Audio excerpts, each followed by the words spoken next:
¿Cómo están, chicos? Estamos en nuestra clase de filosofía. Hoy vamos a ver la filosofía latinoamericana. Filosofía en América. Es una filosofía surgida desde América Latina y enfocada en la reflexión sistemática sobre sus problemas y situaciones propias.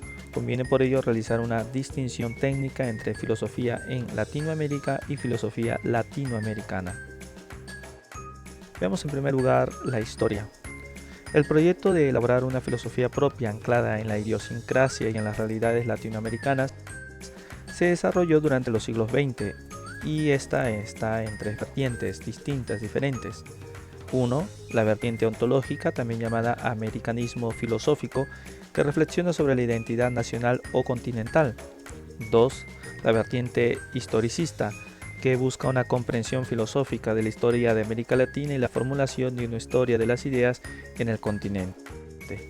Y por último 3, la vertiente liberacionista, más conocida como filosofía de la liberación, que reflexiona sobre las condiciones para la emancipación política, económica y cultural de los pueblos latinoamericanos.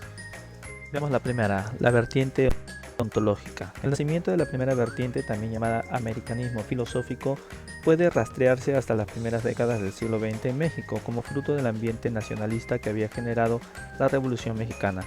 La Revolución Mexicana en el año 1910, con su carácter nacionalista, anti-imperialista y anti-oligárquico, promovió en México una reflexión sobre el ser del hombre mexicano y latinoamericano que se tradujo en una serie de ensayos literarios con pretensiones filosóficas, como por ejemplo La raza cósmica, Misión de la raza iberoamericana e Ideología, una interpretación de la cultura iberoamericana, ambos escritos por José Vasconcelos Calderón.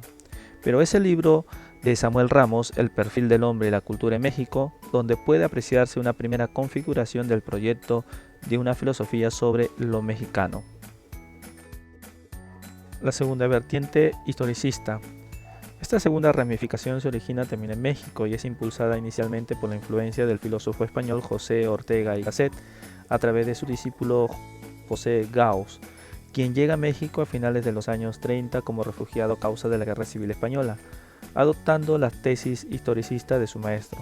Gauss delinea el proyecto de reconstruir la historia de las ideas como base para elaborar una filosofía en lengua española, título de su importante libro publicado en el año 1945. Pero no hay duda de que la gran figura del historicismo latinoamericano es Leopoldo Sea, discípulo directo de Gauss, quien propone y desarrolla una reflexión sistemática sobre la historia de las ideas en el continente como presupuesto indispensable para la generación de un filosofar propio.